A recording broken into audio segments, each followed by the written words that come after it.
Brown, Confound Productions. What's going on, my YouTube filmmaking family? Let's see here. I'm still getting set up here.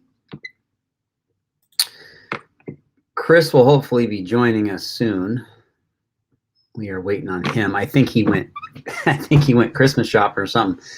That's what I did. Now I'm home, sucking on good and plenties and drinking coffee. So let's talk filmmaking. Oh, I'm getting a text as we speak live. Let's see what he says. Started. I'll jump on when I get there. Well, we did, didn't we? So filmmaking. I thought it'd be fun to have a video just to talk about, you know, what it takes to get started, what gear you need, stuff like that. I've gotten a lot of questions in the past week. What kind of camera do I use, and you know, how do you get actors was another question. And I've had people send me trailers. Check out my trailer, or check out my acting reel. I've seen these messages and stuff that have come through, and I thought, you know, this would be fun to talk about this stuff. So let's see. I got started out, well, going way back. My first love was martial arts a long time ago. We're talking like 12 years ago. I'm 41 now. And that was my love for art right there, like getting into that. So I did that for years. And then around 2007, I'll never forget it. It was 4th of July, 2007. I thought to myself, I want to write. I like stories. I like movies.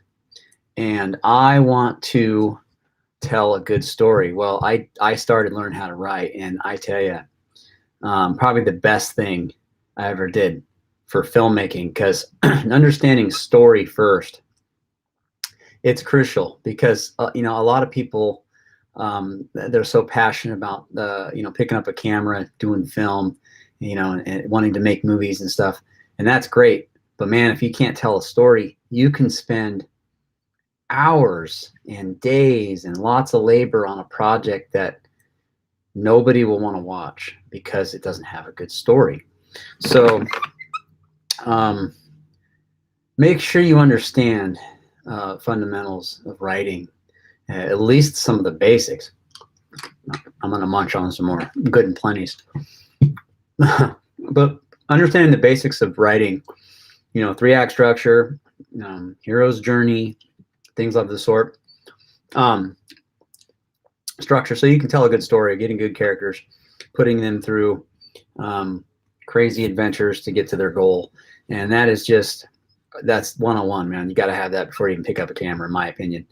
But as soon as you understand that, you know, some of the basics of writing, and you decide, okay, it's time to write. Well, that's what I did. I picked up I decided to go a cheap route right off the bat, because obviously I didn't know what I was doing anyways. And I had to read a lot of books and, you know, a lot of videos online, little tips here and there. Film Riot, that was a good one. Film Riot, I'm sure a lot of you guys probably know who they are. They make videos to show you how to make movies, and they give all sorts of examples and special effects. They're a great source for free on YouTube, Film Riot. But the first thing I ever did was I picked up a camera. I think I spent for all the gear that I spent money on it, I think it came to like $1,000 maybe. So $1,000. I mean, you can get a camera, sound gear, mic, boom pole. I even had a bag to carry it in. Lenses could be expensive. That was the tough thing. I think I spent $600 on a lens, a Tamron. What was that first lens? It was a Tamron zoom lens, and it was I want to say it was a 17 to 50 millimeter zoom lens, so that it kind of gave me, you know, and it was a good lens. It's a good lens. I still have it. I don't use it a whole lot, but yeah. So I got the Tamron lens, and then for a camera, I went cheap right off the bat. I went with a Canon DSLR T5i. I know that T series was pretty good, so some people were making features and shorts off off a T5i. So that was the first camera I ever got, was a Canon T5i DSLR. So getting all the gear under $1,000, pretty good deal, you know. So boom pole, I got a Rode mic. What else did we do? What recorder? H4n Recorder is a good recorder. Despite some of the reviews you say, you know, it's because everybody wants you to buy the H6 or whatever, the newest one, or the Sennheisers, which are all good too. But you want to get good crisp sound, and those H4n was a good recorder. Let's see. So once you get the camera, you got the camera, you got the mic, the sound, all the cords, of course. But starting out, I mean, like I said, having that writing background behind me, you know, I'd already written a novel. I had already gotten awards for that novel. I'd written screenplay and gotten awards. And then once my writing was down, I felt like going into filmmaking, it gave me an edge. You know what I mean? So you definitely have an edge if you understand the story. I'm not going to stress that, and I can't stress that enough, because I'm telling you, a lot of people are spending countless days making their film, and they don't know story. And you're like, I've seen some trailers, and I'm like, man, I don't even know where where they're going with the trailer. But so, anyways, yeah, film gear. So that's how I started out, getting the DSLR camera, and then the you know, the basic stuff for under $1,000. So you can start out that way, and then getting an editing software, man, that's huge. So some of the popular ones out there, DaVinci Resolve, that's probably one of the best ones on the market today. Premiere Pro, Final Cut Pro, even Sony Vegas has made some pretty good features. So you can do pretty well with those softwares. They've all been proven to have to make you know, great features and stuff. So looks like we got a few comments down here. How's it going there, Lucas? Appreciate you joining us. Art, I'm not so sure about you. We got a guy that's angry on our chat. So anyways, filmmaking talk, I'd be happy to answer more questions. But my encouragement to you guys, if you guys are already filmmakers or getting into filmmaking, man, just, you got to pick up a camera and just start doing it, man, because I'm telling you, going to film school, it's not, I mean, that's great if you can afford it, but man, it's expensive. And a lot of people these days they're pumping out stuff without going to film school. In fact, I know a lot of producers that are going to film schools. I know some of these guys, directors and everything, made films you probably heard of, and these guys, they'll tell you, they'll say, hey, you know, film school is great, but when you get out, you know, getting your hands dirty and getting in the midst of it, that's how you learn. So, and that's always a true fact, you know. So what else can I give you tips on? Film locations. Goodness. Okay. So, man, I tend to write my scripts around film locations that I have access to. That makes things really easy, because then I don't need a location permit. I can just go to the owner, have them sign a little contract, and they say, yep, you can use it. And then, bam, I'm good to go. I start scouting out the place, and then I start writing around that. And that can save you a lot of time. That can save you a lot of money.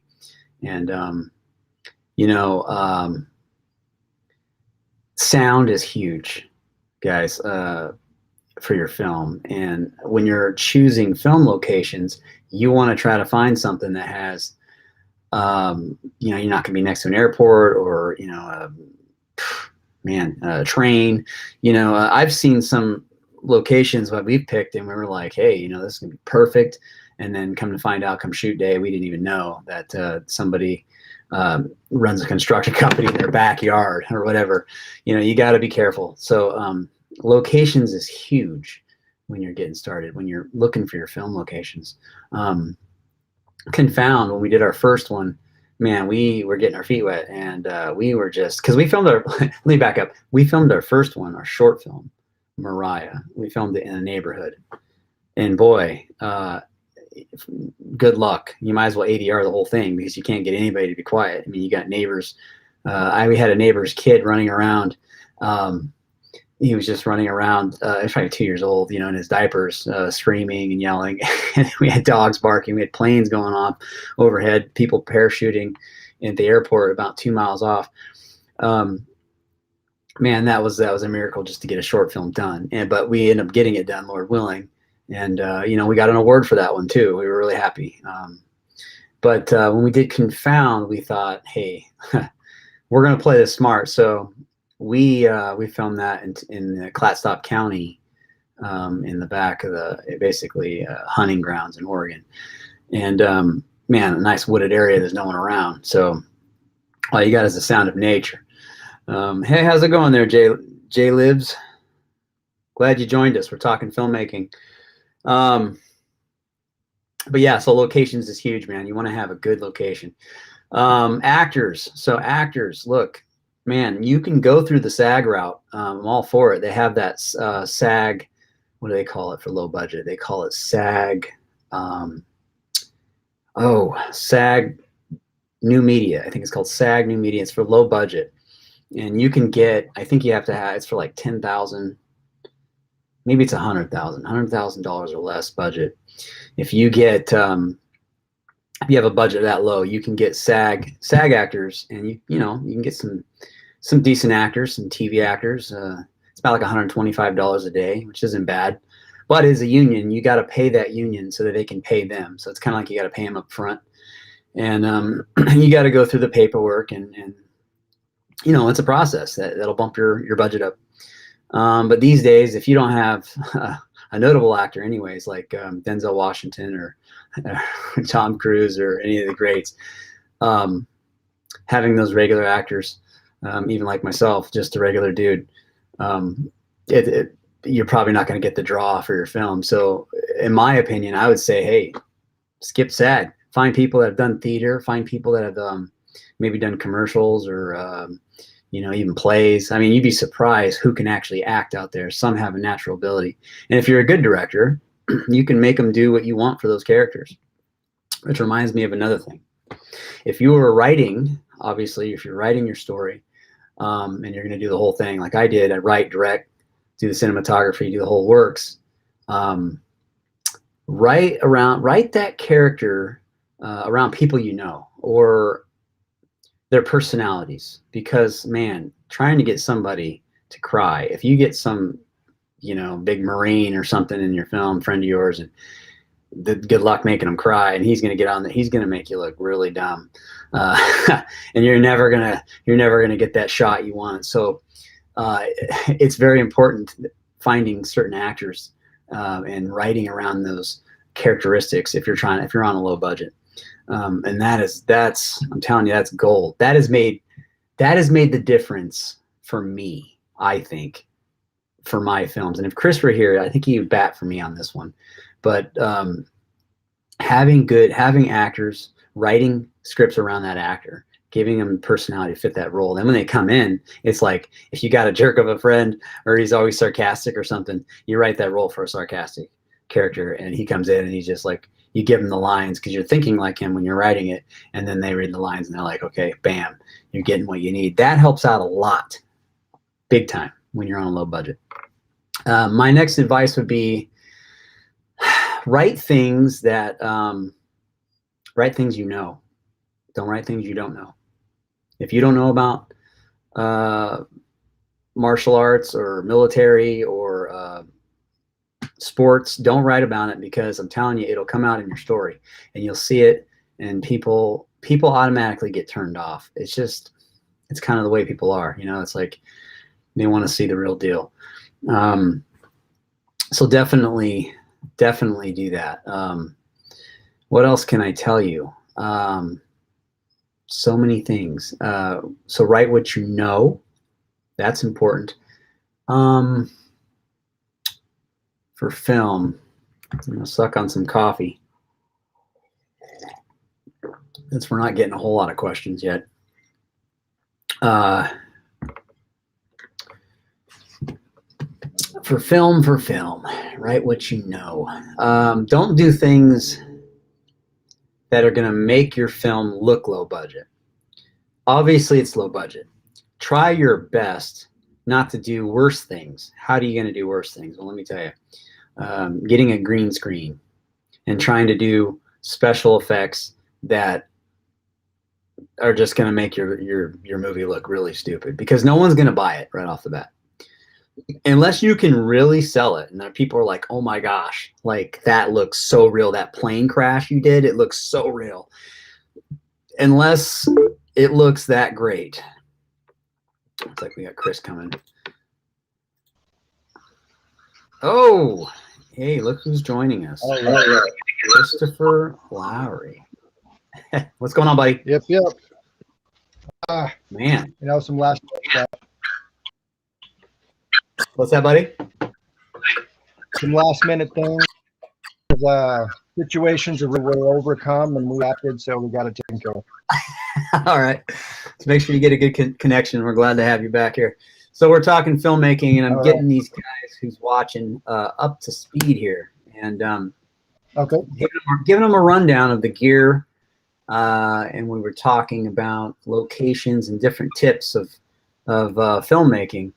One guy just asked just now, Jay Lives, I'm going to call him Jay Lives, what microphone do we use? Well, right now we use a Rode video mic, and we're going to be upgrading. I'm glad you brought mics up. Good question. So check it out. The mic we are going to be getting real soon, I tell you, the Sennheiser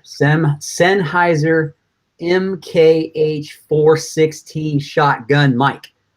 Boy, that's the one to get. I'm going to put it, in fact, I'm going to put it in the chat. Right now we're using a Rode. The one. Is that what it's called? We're using a Rode video mic. Let's see here. We want the Sennheiser. I always forget the name of it because it's got all these MKH416. Boy, this one here, just pop that up. That is the one to get, my man. If you want but I'm telling you, that's $1,000 microphone. So I'm hoping to find one on sale pretty soon. I couldn't find one for Black Friday, but that is the one we're going to be upgrading to. But listen, the Rode mics are great mics. They have a whole series of them. And I would say if you can't afford that Sennheiser, get the Rode NTG5. That one's good. And the thing is you want to have a mic that separates the background, if I'm saying that right. You got a lot of mics that do a lot of different things, but if you can, because you want to capture the dialogue and as less of the background as possible. And that's what that Sennheiser does, and that Rode video mic, the Rode NTG5. And they have an NTG4 and a 3 and a 2. But okay, so we got Chris with us. And Chris, we were talking locations and picking locations. I was telling these guys about how we pick locations around what access we have. And so we had access to a bar, we filmed at a bar. We had access to woods, we filmed in the woods. We had access to houses, we had access to shops. Wherever we can get access to, it saves a lot of trouble. And I was also telling these guys, which we're getting smarter on now, aren't we? On finding locations where the sound is at a minimum. You know what I mean? Yeah. No airports, no train tracks. You want to give maybe your 2 cents, or at least some of your experience on what we kind of went through on that, on location. Yeah, some of our previous locations that we used were, in people's homes, and then, or in neighborhoods, and you got to deal with, anything from cars, planes, lawnmowers, if somebody's using a blower, if somebody's walking the dog, if there's like a car down the road and people start honking, that's gonna hold up filming. That's gonna hold up the overall production time. And so if you can, then use locations to where environmental noise and things like that are within your control, or just absent altogether to where you don't have to worry about those. Otherwise, it's a matter of timing, You got to be like, okay, now I don't hear it. You know, whoever has the boom has the headphones on, and they're along with, you know, making sure sound goes with the movie. Mm. Um, their real job is also to pay attention to the background noises and also noises that people in front of the camera, as well as the director may not have picked up on, because you have the headphones that are attached to the mic. You have a much higher sense of any sound that we can't hear while we're filming. I mean, we could do a great take and be like, I think we got it, and then, you know, the the editor or whoever is going through film from that day and be like, well, that was great performances, but we can't use any of it because, you know, like I said, birds, dogs, lawnmowers, you know, even airplanes going overhead would affect the quality of what you're putting out. So you got to be really diligent about the environmentals around your shoots. That's why we're so lucky when we choose to film in remote locations. Confound was done nearly the entire thing out in the middle of nowhere, to where, I mean, you didn't even have, it was like in the woods on a Yep. logging trail, and we were lucky to get a lot of our good quality um, film content in a remote location to where we didn't have to worry about the environmentals and the volume of things going on around us. Yeah. Yeah. Hey, that's what he's saying, guys. Listen to what he's saying. It may sound elementary on some of the stuff we're talking about, but I'm telling you, you tend to, we've done it. We've done it. You tend to just kind of brush over it and be like, nah, we're going to be okay. And you show up and you're trying to get your first take, and you got to sit there and wait and wait. And you're like, okay, sound's gone. And next thing you know, you're rushing through your scene. You may get it, you may not, you may get part of it. And then bam, you know, the lawnmower's going again. Yeah, Location and working with your sound location, guy. It's huge. location, and environmentals. Like I said, or else, you know, potentially the entire day of filming could be scrapped and nothing you produce can be usable because of environmentals that you don't pay attention to.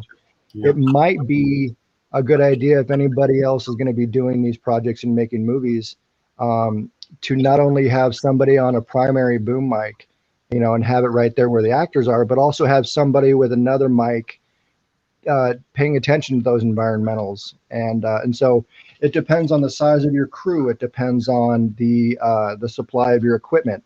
And I think a way to eliminate those issues would be to have somebody on primary environmental sound to pay attention to those things, and let the people that are filming and so on know. And so it'd be good to have somebody uh, whose sole focus is the environmental sounds around the sounds you're trying to make for the film. Yes. It couldn't be more true words, man. Look, guys, I want to say something real quick. Chris and I, we're not just getting started, but we are just getting started on this channel. And I know I get, Chris, you're going to laugh. We get a few guys on here that like to call us names and stuff, but that's fine. They have no idea what we've done. And, but we're here to help you. If you want to do this out there, my heart is out for you. My heart goes out to you. And there's a reason why I'm doing this video, mostly because I'm a part of all the filmmaking groups, and I get on there and I hear these questions, you know, and a lot of people are trying to live up here when they're making their first film. And what do I mean by that? I mean, they're saying, hey, I get these questions. Hey, you know, I'm thinking about doing my first movie for $500,000. Why? Why does it got to be $500,000? That's a low budget in old time school film logic, yes, but that's $500,000 and it's your first film. You want to go all out, spend $500,000. How did you get that number, $500,000? There's a lot of things that can save you money on a movie if you realize what goes on the screen. Now, big productions, they got, 100, 150 people walking around. As soon as about ready to say action, everybody gets quiet. Action. Boom, they go through the scene. Johnny Depp's doing his thing. Da da da da da. Cut. And then it gets noisy. And they run over the makeup. And they run over here and do that. And that's all fantastic and all. There's millions of dollars behind those productions. Millions and millions of dollars. But if you're going out to make your first movie, don't put yourself in that category. I'm telling you, you can get great equipment, some decent actors, with a good story. You can make a good movie, and you don't need all the people. It doesn't matter if you have a first AD, a second AD, a third AD, 5 sound equipments, you got all these different crew members. You don't see that on the screen. You don't see it on the screen. What goes on the screen is what goes on the screen. Behind the camera is behind the camera. So I'm saying that to hopefully motivate you guys. If you think you needed the actors and all the locations and the E&O insurance, that all this jargon that comes with just making a film, you're never going to get a film made. And so my heart goes out to you guys. Like, look, pick up a camera. Yes, learn about filmmaking, learn about writing, and get out there and shoot something and tell your story. Make a short film, throw it in a festival, and see what happens. Get people to see it. Put it on free on YouTube. I did that, my very first one. Just let the world see it. Took criticism. Take criticism. You need to take criticism. So, okay, so let's I won't ramble on about that. Sorry. So we talked a little bit about that. Let's talk about actors for a second, Chris, since I got you with me. Okay. Yep. So actors, I told them a little bit about writing the script around the actor and not making them perform something that they don't know how to do, because if you're not getting a professional. But let's look past that for a second. Let's say you got actors now, and you filmmakers, you got actors, and you got a script, and you got gear, and you're ready to go. Chris, maybe you can tell us a little bit about some of the stuff I talked to you earlier about, what it takes to be on set, and because we might have actors watching too, or inspired actors. What does it take to be on set and to perform? How is it working with the director? How is it putting in the time? Because we've had some long film shoots. Something I want you to touch on. So give me your take of being an actor. Just tell, because you're talking to filmmakers and you're talking to actors too. Yeah. Like what kind of a guy? What's that? Like what kind of a guy do they want? What kind of actors are they looking for? Like you want someone responsible, someone who's going to show up on and give. I mean, just like with any job, you have to be prepared. You have to. It helps to memorize the script for what you're going to be filming for that day. Not a lot of between takes you're reading your next line, because you're not 3 or 4 lines or even scenes ahead. So know the content, know your lines. However you choose to do it and however you can develop this, don't say your lines like you're reading it. So it helps if you know your character and you know how they would talk. That's why it's so helpful when characters, especially for me, are written around my personality and characteristic traits that I already have. So it's not a far stretch. It's mostly getting down your delivery, whether you're going to be yelling it, whispering it, joking it, or whatever, but it's got to be natural to you. Because we're talking about the low budget filmmakers, huh? Like this is right. Yeah. Yeah. We're talking. I'm talking from my experience of not a professionally trained actor.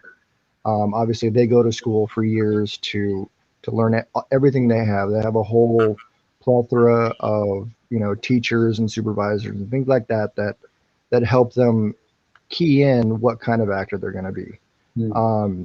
But for the acting that I've done, it helps that the character is relatable, and that also has to do with studying a character. Even though, I mean, even if it's made up, you can come up with a whole background on your own character as long as it doesn't fall out of the realm of what the movie is supposed to project.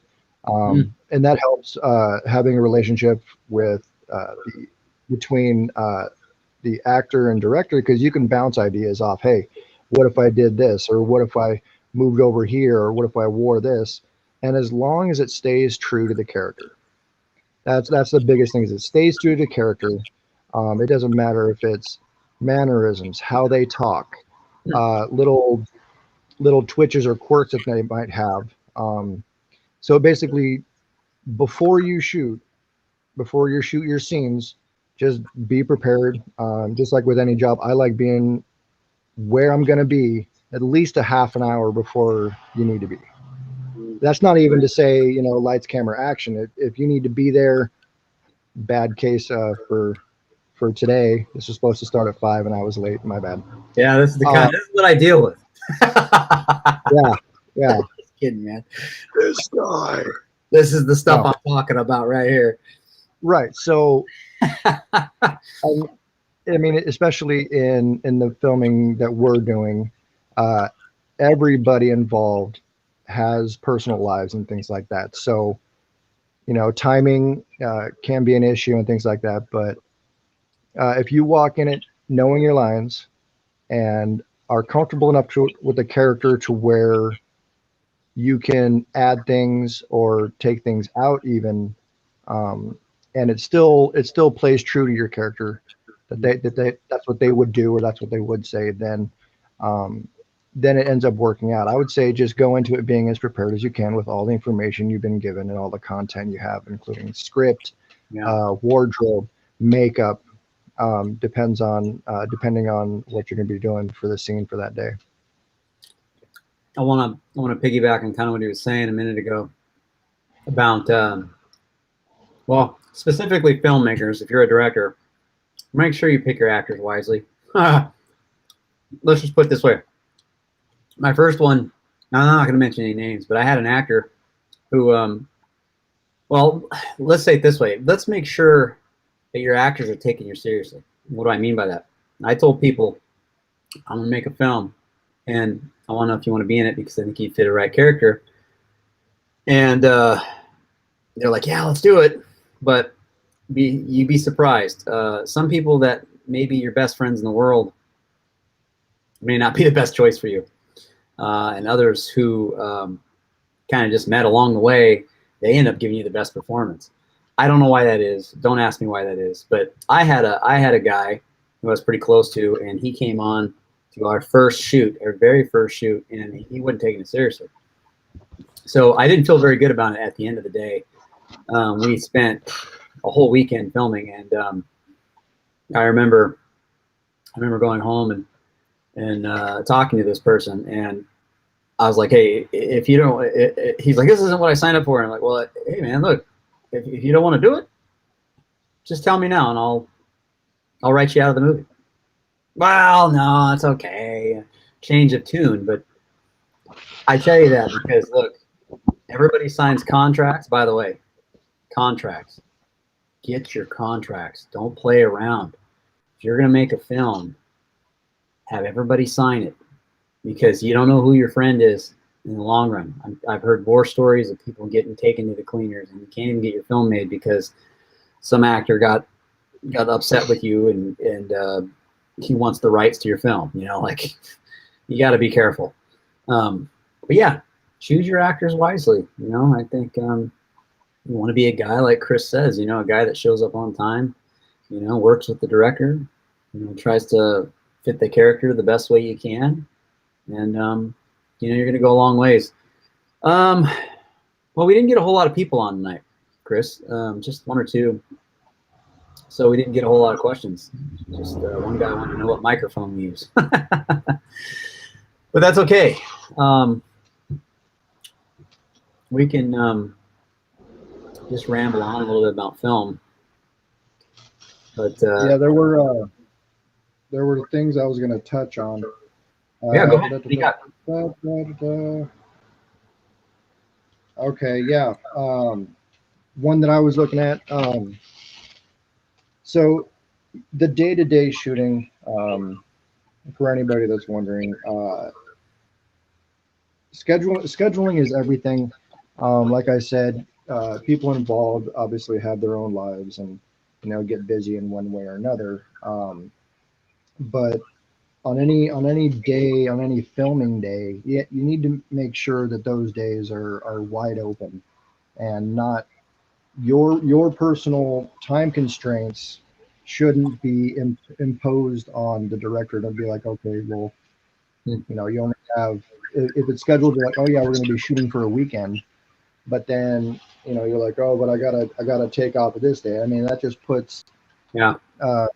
It puts pressure on you, the actor. It puts pressure on the director, because he has a schedule, or he or she has a schedule they're going with as far as getting film scenes done in a certain time frame, a certain order. Because if the scene is weather related or weather dependent, oh, we need to, we need a rainy day, and You're getting then a squeak. You're getting a little squeak, Chris. Sorry on your sound. a little squeak. Yeah. I don't know. It's like a reverb. We can Yeah. hear you. So Anyways, go on. talking with, your involvement in a certain scene can only be, may only be like one or two lines. But if it's not, and if it's going to be, you're going to be there until he puts the camera away, then you need to have that time set aside to do it, and not feel like this can just be set aside and you go on with what you're doing. Um, if you're choosing to be a part of a movie, which it's your choice, nobody's forcing you to do it, then you do need to take it seriously, and don't just come out expecting it to be beers and barbecues and tra la la, BSing with that if you're out there and you're there for a purpose, then you need to focus on that and take it seriously, or else you may not be the best choice for that role, and you may reconsider your desire to do acting in general. Because if you want to be there just for the fun bits and not take it as seriously as you would a job, then unless that script requires it, then it may be just not for you, or not the person who this story reminds you of. Yeah. So it works out. It works a lot better. Things go a lot more smoothly if everybody's on the same page. They know how long the day is going to be, um, and just be available. Yeah. And if you then give the director and everybody else that's supposed to be there um, a big enough heads up to where they can reschedule things, or shorten your bit for that day.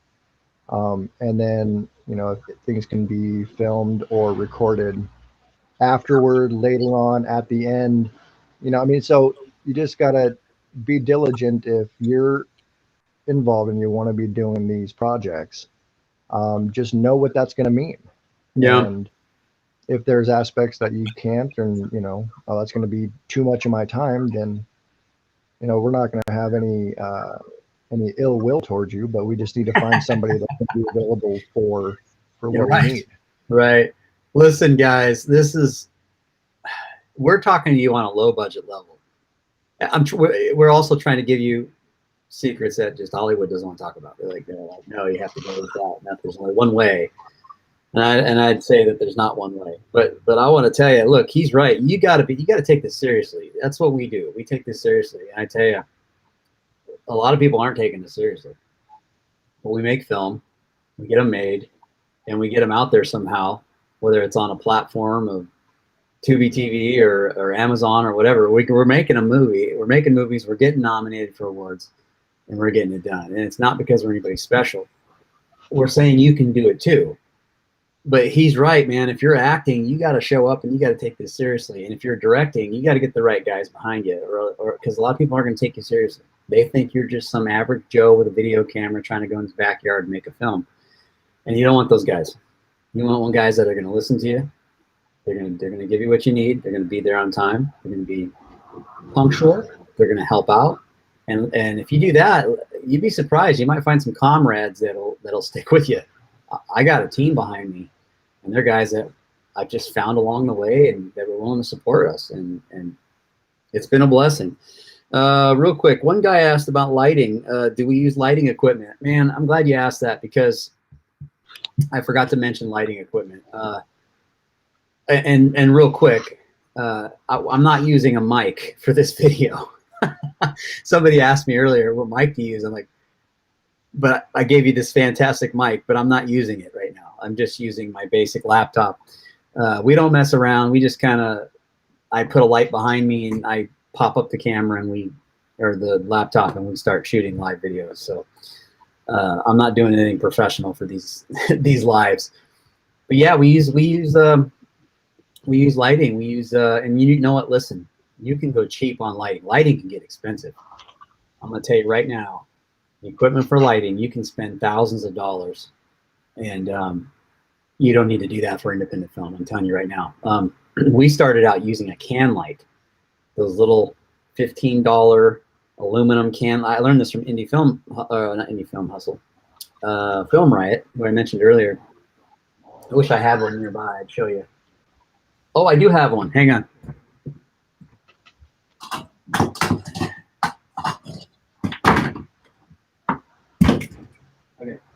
Okay. Look at that.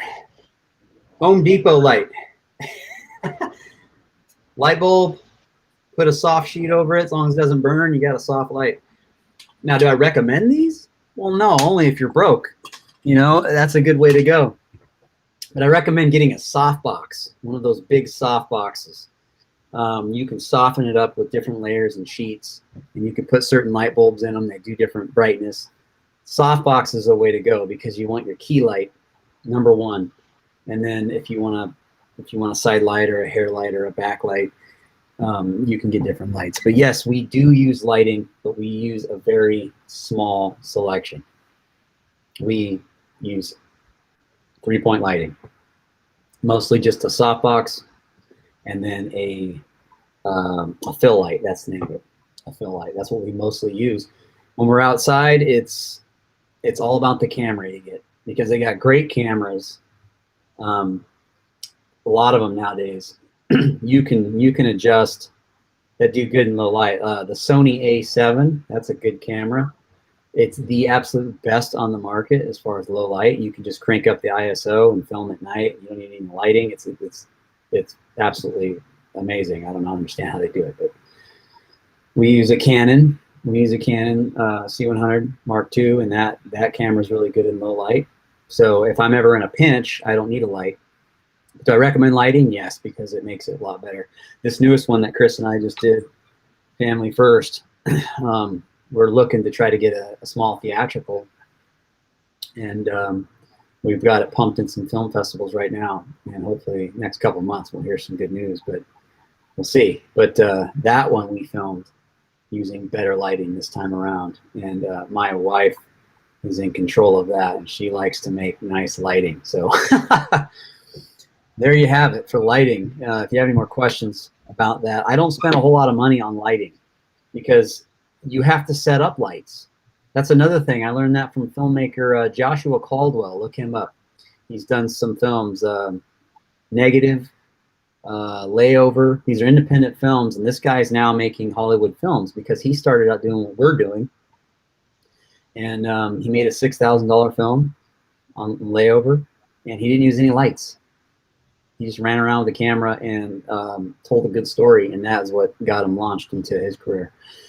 So lighting can take hours and hours upon setting up, and again, you'll never get a movie made, especially if some of you guys are working full-time jobs.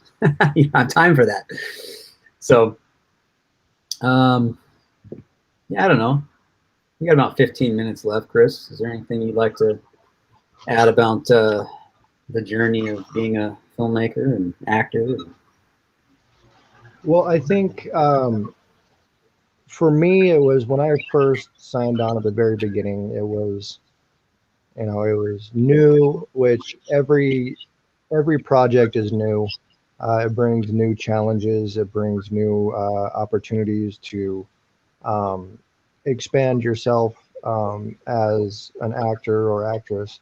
But looking back from where, on our on the short that we did, the Mariah short, Yeah. um, it went from very few lines to now you gotta um, memorize paragraphs and pages, and you gotta do it because you're going to be filming. What is it? Each page is a minute on screen, right? So if you're doing, like, you want to get a couple hours of filming in, then it's all about the prep. And um, again, it depends. It'll really. I would say that the level of effort the film requires of you, you should pay attention to that and make the decision for yourself if you want to continue, making movies, or if you're like, you know what, this is just draining me. It's just, sucking everything out of me that I have. And if you feel like it's going to cost you in the end, then that's a decision you got to make of, Yeah. well, it was a fun idea, but I don't really see myself doing it. And then, so uh, if you're going to be part of a project, um, then just know what it's going to require of you, and be prepared for it. You should anticipate long days, uh, multiple takes, because you could do a scene perfectly, absolutely perfect in every way, and the director's going to be like, you know what, that was great. Let's try it at this angle, or let's try you over here, just because it may not be. There may be another idea that the director has of shooting the same scene, and it could be no fault of your own. You did everything required of you, but he just wants something different. Yeah. And you need to know that that's not a personal decision. It's not a reflection on you. It's, he has a change or an idea in his mind that he wants to try. And then that way, at the end of the day, when he's going over um, everything that was filmed, he has some options to where he can play with and kind of get the idea of where the story in his head, where he wants it to go. So if there's any mid filming changes that he wants to make, don't take it personal. Don't get all, don't get, all up in a tizzy about, well, he told me to do it this way and now he's changing. It's like, yeah, because he has a different idea he wants to try. And so hiccups happen along the way.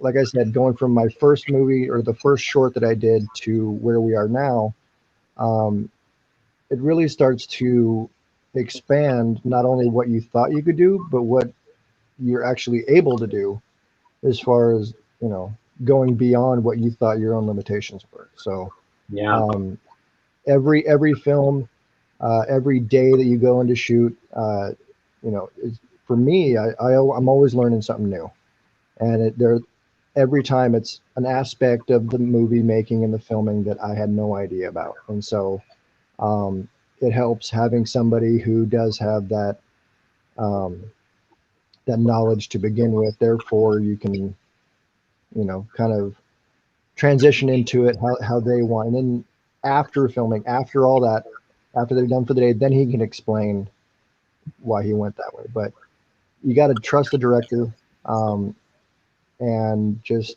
try to achieve what he or she wants for that scene for that day. So I would say don't remain rigid in what you thought or how you thought the filming day should go. Yeah. Just be open and anticipate that changes may happen. And you Yeah. may not agree, you may not understand it, but luckily you have the director who has a purpose for it. So Yeah, I want to comment on top of that. Everyone there is to serve the project. So whether you're holding a boom pole, directing the film yourself, writing it, or acting in it, or all the above, you were there to serve the project. One of the things, let me give you a little director's tip, okay? Here's what I've done, and it's worked for me. So I'll just pass it on to you. When I get my actors on the set, and I've gotten, whether it's the first time doing it or whatever, I tell them, look, you've come prepared, da da da da. If I tell you that I want you to do something different, like what Chris was talking about, it doesn't mean you did anything wrong. It just means right. I want you to do something different. Sometimes you can nail it, and I'm like, ooh, it was perfect, but I kind of need the character to lay off a little bit, so I need you to say it this way so it's not suspected in the story. They can't see that when they're on set. You're the director. You know the story. You have to deliver that. So it's a team effort. You work with the actor, and the actor works with you. So it's a good way to break nerves, too. I've had some actors get on, and they thought they'd be able to perform, and they're all nervous. And so I do a lot of encouraging, and I tell them that, look, you're doing great. Just switch it up here. Try this. Give it a little more of a tone when you say that line, or whatever it is. And you want them not to be shivering in fear. You know what I mean? Right. You want to do whatever you can to make the actor comfortable. Now, I've heard war stories that there's some directors that are just hard-nosed, and a lot of those guys are going to get in Hollywood. Like they're up in the big-time production professionals, and it doesn't matter who you are. I've heard from some of the great actors in the world will tell you that some of these guys are just not very nice. But I'm sure it's all subjective, who those guys are. But yeah. Well, we are coming down to about 8 minutes, and if any of you guys out there have any questions about filmmaking, or what equipment we use, or where can we get actors, or something I haven't thought of, there's so much to this, just sound off in the comments, even after we're not live, even if you're watching this later. So Chris and I would be happy to help you guys out. What we are doing, we are continually growing. We are not experts. That's not why we're on here, to pretend we're experts. We're on here to share the love. Is what we're doing. Chris and I, we have our production company, and it's doing pretty good. We got a short film and 3 features under our belt, and we've done it all in 4 years. That's about a feature a year, Chris. I had a guy, a good friend of mine I met at the ICFF. He asked me the other day, he said, hey, how long you been doing this? And I told him how long, and he goes, man, what you guys accomplished in such a small time, even during COVID, that's amazing. And I'm like, it's kind of a miracle. And how did we get it done? Chris and I are relentless. We just get it. We just do it, man. We don't we don't let things hold us back, do we? Because you're going to run into obstacles. You're going to run into like this art guy. There was a guy that came on earlier right off the bat. He's been trolling us, by the way. I don't know if he's a subscriber or not, but he's not a very nice guy. And he gets on here and he calls me a bum. He says, you're a bum, a loser. could be an 8-year-old. I don't know. But again, nobody's taking it. Some people just aren't taking us seriously. They don't know who we are yet. But, we're working hard just like the rest of you. So, yeah, that's all I got. I could talk all day about softwares and cameras and gears, but nobody else has any questions. So that's it, brother, for this one. That's all I got. All right. But I will tell you, thank you guys for subscribing. Chris and I are very grateful for that. I think we're over 100 now. It's not bad, right off the bat. That's really good. Yeah. Oh, Jay Lives is still on. I thought he jumped off. Do we edit our own films? Yes, we do. In fact, that's one of the things. Um, I edit. I do the editing, and in fact, I enjoy it. Um, if I were to say I have a skill outside of writing or acting, it's editing. I've been pretty good at it. But yeah, editing. We use Final Cut Pro. That seemed to work for us. We edit our films on that, and I cut it all. I color it all. I do the sound on it, and you could do it too. Listen, Jay Lives and anybody else that's listening. If you think you can't do something, you won't do it. The world will tell you you can't do it, and you'll see things that are impossible to do, that seem impossible to do. But if you take the time to learn it, you'd be surprised what you can accomplish, man. I'm telling you this. Here's something I just learned recently. I never actually put together a 5.1 mix before. I kept saying, I can't do it, I can't do it, I can't do it. Well, I sacked up and I started doing research on it, and I started studying, and I was like, wow, it's actually not as hard as you think it is if you're already working with sound. And so I was like, I could do this, and started figuring out how to work the channels and work the levels, and I was like, okay. And I already knew how to do an equalizer, so I was working these. I made a 5.1 mix. And once I made a 5.1 mix, I was thinking, well, how do I get it in the theaters? Because theaters require a DCP file. And I thought, well, I can't make a DCP file. I'm going to have to pay somebody $2,000 to $4,000 to get a DCP. Hey, Joanne. Joanne's with us. She just chimed in. Hey, Joanne. We love Joanne. But I didn't think I could do a DCP file. So I started looking things up, and I started studying. I know another producer, Sean Justice. We've become pretty good friends, Justice Pictures. And he was like, you could do it. You can make your own DCP. You don't need anybody to do it. And I'm thinking, well, how? So he gave me a few resources, and I started looking it up. And I started going, okay. Well, I found some sources, and I got into it. Next thing you know, I made my own DCP. Now I have a DCP file, and if I want to go to the theater and say, hey, if I can get somebody to play it, I have the file for that, and that would have cost me $2,000 to $4,000. So have you gone already and explained what the DCP file is and the 5.1 mix, and why you need those, and what purpose they serve? Okay, that's a good one. We got some time. By the way, Joanne says hello back. She says, hi, Chris. I'm so glad Joanne's here.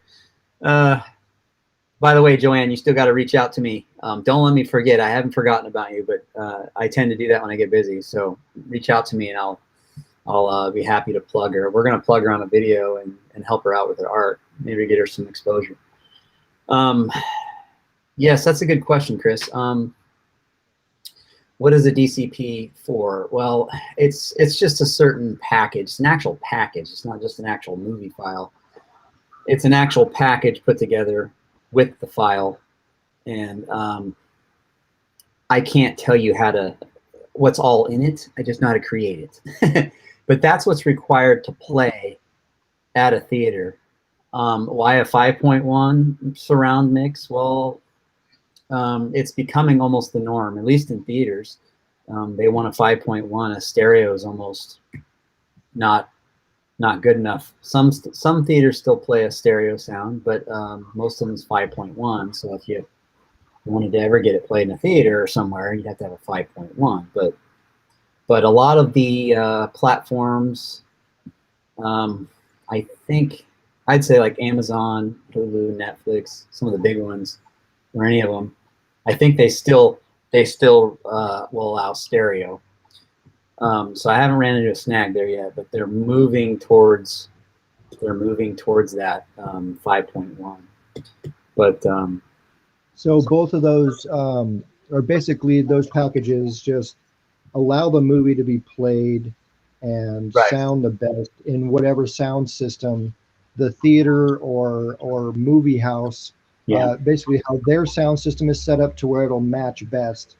And so that's why those two formats exist, is where if you make one without that, then you're basically putting a stereo format movie into a setting that plays surround sound, and you may not get the most optimal sound quality and sound effect that you want. So it's basically the format of the film put into what the film's going to be shown on, and they have to be compatible enough to get the best Right, and quality. it's the standard too. Like that's Right. like that's what they all require at all the theaters. It's a DCP package that all the studios get together and they make them. You know, they make these files, and you know we can do it too. It's just overwhelming to the independent filmmaker because they're like, oh my gosh, I got to make this crazy file that's like $2,000 to make.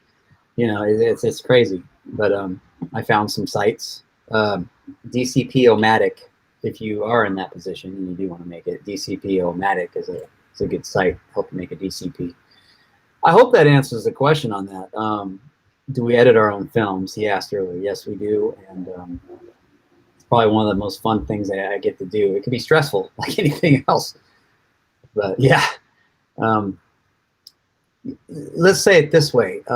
They say you make a movie 3 times when you make a movie. You write it, then you shoot it, and then you edit it, and then you repeat. So you kind of make a movie 3 times when you're making it, and then you're hoping it comes out somehow as it looked inside your head when you thought it up. I hope that answers your question, though, Jay Liz. We definitely edit our films. How much do those editing softwares cost? Around $150, somewhere in there, for one of the good ones, like I mentioned earlier. Maybe a little more. DaVinci Resolve is huge. That's one of the ones people are using. Premiere Pro, Final Cut Pro, that's what I use. Sony Vegas. Those are the 4 big ones that I've heard of. You could probably make a movie on iMovie, but you don't really have a whole lot of bells and whistles there. But if you want a free software to get started, iMovie does pretty well. I've heard some people say, yeah, I've made some pretty cool stuff on iMovie. It's done well. Well, yeah, and it depends on what you want your project to, the quality of your project to be, and who you're submitting it to. If you want to submit it into film festivals, then, you know, just like theaters, they require it in a certain format, which would dictate the type of software you use. If you're doing just like, you know, little projects to where you're like, oh, I really want that on video, you want it to be a good video, but you're not going to release it to the general public, or you don't have to go through the red tape of submitting it to production companies and film festivals and things like that, then that's a different requirement. So the amount of software, the types of software, it just depends on what your audience is going to be for either submitting or showing it. And some people, yeah, I was going to say some people pick those softwares based on just the, what do they call it, like the interface and stuff. Some people just like certain interfaces better because they work better, but they all make the same thing. Let me make that clear. Like all those are great softwares and they can all make you that movie that you want. But some people just like them because they're different friendlies, you know, user friendly over here, maybe not in this area. But I was going to say something about that. On editing, not important, but yeah, like Chris said. Yeah. Oh, some people make movies on iPhones now. I've seen this. Whole movies shot on iPhones, and so there's some Sundance winners. Head of one, Sundance Film Festivals. That's the biggest film festival in the world, and so people have actually won by filming on an iPhone. Here's one for you. Okay. I don't watch horror movies, but the very first, Chris, you know where I'm going with this. What's the one they filmed on a video camera? Oh, you're talking Blair Witch? No. Although that was another low budget one. They've made about 10 of them now. But it was the first one, Paranormal Activity. Oh, okay. Paranormal Activity. Again, I don't like horror movies. I don't do horror movies anymore. I used to, but that one was a camcorder, and I think it cost them $15,000. Now that, you know, I think you can get a movie done a lot less now, but 15,000, and they made 94 million. $94 million. You can check that stats out on IMDb. Now, whether a lot of that money might have went back into advertising and stuff, but that was incredible. What is my point to that? To tell you that, to tell you is, don't let anybody tell you there's one way. He mentioned Blair Witch. That was like one of the first documentary style movies made, where people were running around with in the woods. Yeah. Story. It looked like everything was done with a handheld. It was meant to give that sense of non-professionalism. Yeah, and that started a trend, which we saw Cloverfield. That was another one. Yeah, another one around the camcorder. So I mean, if it's entertaining and it fits the story and it fits the look you're going for, that was the look they were going for. They wanted that look. They wanted that real life look. They weren't looking for cinematic. And they wanted that docu-style look. That's why they did that. And yeah, pretty cool. Well, we're 5 minutes over. Joanne, before we jump off, you got any questions? Well, while she's coming up with a question or not, the other thing is I'm a photography enthusiast too, and so there are websites to where you can get categories of say you just like taking pictures, and there's categories that you can submit your product to whether it has to do with trick lighting, a daytime scene, a night scene, a rain, so if it would also, if you're submitting films, because I'm sure there's tons of websites out there. It's like, okay, we want something submitted, but it has to fall into this category. So that's another thing too for like the filming hobbyist. So there's, I don't know where I was going with that, but no, what I'm saying is, if you want to submit things, like you can buy the biggest and most expensive things you want, but if there's certain things you want to submit your projects or your what you're doing to certain companies that are like a grading system, and you win prizes and awards for those kind of contests, then yeah. So like the freehand mic or camera could be a contest you enter in. Movies that are done purely at night, movies that are done, so there's like a whole bunch of different categories. So it depends on what you want to submit to and what your goal is, would ultimately determine what kind of equipment you use. That's basically what I was saying. Okay, I got you. That's good stuff. Joanne did ask a question. So what do you know about ACES, the color grading standard? I heard that it was or had become the industry standard, but I'm not sure level of videography yet. I think it was Rec 709. Let me look real quick. You got me curious. Color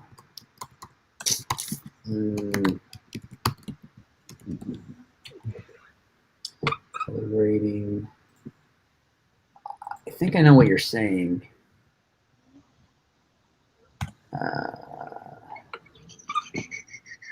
Bear with me here. No, I'm not getting what I'm looking for.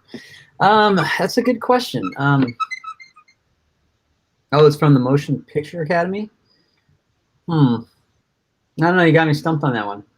I'm not quite sure what you're asking.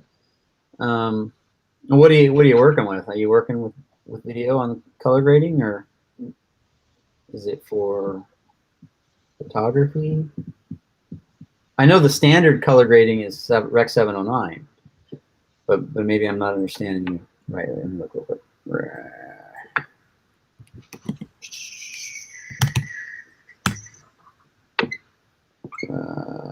Log. Supposed to make color grading across different types. Let's see here. Projection cameras easier. Oh, okay. Well, I can tell you this: if you're doing video, a lot of these cameras today, they come with they're up to snuff. I can tell you that as far as the color grading goes. Some of them have actually built-in LUTs too, which is kind of crazy. You can actually test LUTs as you're filming and be like, is that, and look through it and be like, does that look good? Is that what I'm looking for? But I mean, the standard I know is Rec 709, and I'm a novice at color. I just kind of know the basics to be dangerous. And filming in log is what a lot of the professionals are doing, because they give you control, ultimate control for your dynamic range, I should say, for your coloring. But maybe let me look a little bit more into that, and I can get back to you on that. I'd be happy to answer that better. But I mean, I wouldn't stress it for what you're doing. I mean, if you're doing any video stuff, I guess it depends on what you're doing on editing. I think I know where you're going with that. So C-log, cinematic log, is what they call it, where a lot of these filmmakers are filming in log, and it gives you that dynamic range. It means you have a better, you can edit your films or your shot. Let's say your shot or your scene. You can make that scene. You have more control over it, and maybe that's what you're talking about. They do have more control over it in Hollywood when they shoot it in log, and so log is like raw only for color. Man, that's a good question. Let me get back to you on that. Because I'm not an expert on it, but I do know what I was saying about log. Like, how do I say it? Oh, okay. So like, let's say you're filming next to like a back window, and it's like super overexposed coming through the window. When you're filming in log, you can change. You can fix the color grading. You have more control over it. Like you can get rid of the brightness here and have it not affect the subject here, if that makes any sense. There's so much cool stuff to that, and I'm just getting my feet wet with that. Let's see what you got. Yeah.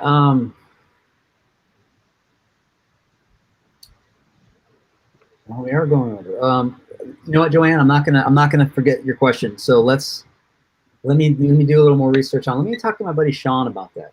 He's probably a little better colorist than I am. See what he has to say, and I'll get back to you on that one. Because I'll tell you firsthand, if I don't know everything about it, I won't do it. But one guy asked again, how do I come up with ideas for film? I mean, for a story idea? Kind of everything I said before in the beginning, like understanding story, of course. But the ideas, the concepts, I'm always trying to think of something that I can that I can have access to, that I can do, something that I can actually shoot. You know, what kind of story do you mean? Like, I can't shoot serious action machine guns, because that would be that'd be millions of dollars, and I don't have that. I have martial art experience, so I like to write action movies, so I can do a good fight scene. And so I try to take some of the skill set that I have and then come up with a story. So it's like, you know, we came up with the idea for Confound because I like Jason Bourne-like movies. It was easy for me to come up with a story, an action story like that, and using the resources that I have. But I mean, I've written stories that weren't small budgets, and that's why they're still sitting on my shelf, because I don't have the money to make them. But ideally, how do I come up with ideas? Man, I mean, just like anybody else, you know, you think of a good concept. I mean, when you think of Jaws, right? That's probably the first movie ever you saw, you know, a shark attack people. People are like, Jaws, oh my gosh. You know, nobody's safe in the water. You know, what if we wrote a story about that? Or Jurassic Park, you know, dinosaurs. But again, Spielberg had the technology to do all that. I don't. So I come up with chase movies and kidnap movies and dramas where people aren't getting along. But you want something that's intriguing to people, really, to come up with a good story. And I think that's what everybody's trying to do. Even people that have made movies. That's why some movies flop, because they thought they were a good idea, it just wasn't good. So we're all struggling in that, but that's how I come up with ideas. And some of it, and I'll say a lot of it, is real life stuff. Stuff I'm going through usually a story will stem out of stuff that I'm going through. I had some problems with some friends a few years back, and so I wrote a story about brotherhood, made a movie about it. So there you go. Chris, you got anything else, buddy? Not at the moment. Well, tons of things are going through my mind, but I think we'll just go and save it for a different category on a different day. Yeah. Sounds good. Yeah, I guess it is dinner time. I mean, I can go forever, but probably bore our viewers. They see an hour and 15 minutes. They're going to be like, I ain't going to watch that. No, Hey, but really. It's only knowledge that we've achieved through trial and error, trying different things. And so we are by no stretch of the imagination are we professionals, professionally trained. We didn't go to school for this. Andy and everything he's done, he's self-taught. So Yep. Anybody who is out there and is like, man, I want to make a movie,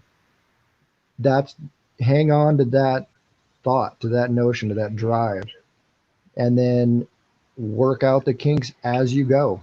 Unless you have the time and resources to go to, to do the schooling and to take the classes and to, but just try different avenues, try different ways of doing things. And there's no wrong way. It's just a way that didn't work. Yeah. For what you're, so never, don't get frustrated on your first attempt, and don't get frustrated at any hurdles or any walls that you come up across.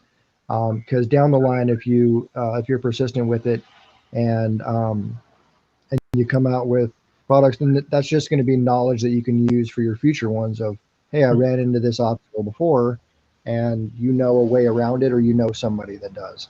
And I would say the projects we do are very closely, everybody involved is very closely knit as far as, it, I don't know. So Takes a team. Everybody brings something to the table, and everybody should be there to help everybody else.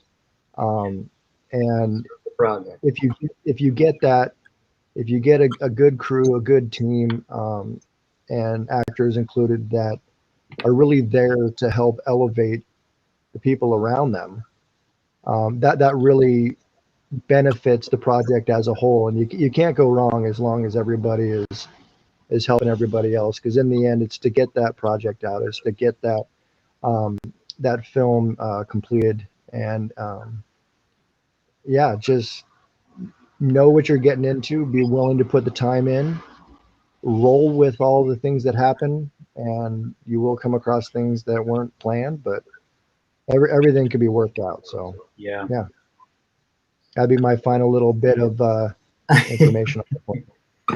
No, you couldn't have said it better. Everybody serves the project. We aren't experts, but we're here to pay it forward, and we want to help. So if you guys have any more questions, hey, you can reach out anytime you want on either Facebook or YouTube. Leave a message. I even have an Instagram account. You can look me up on there too. So ask me a question, and I just might make a video about it. I hope you guys enjoyed this.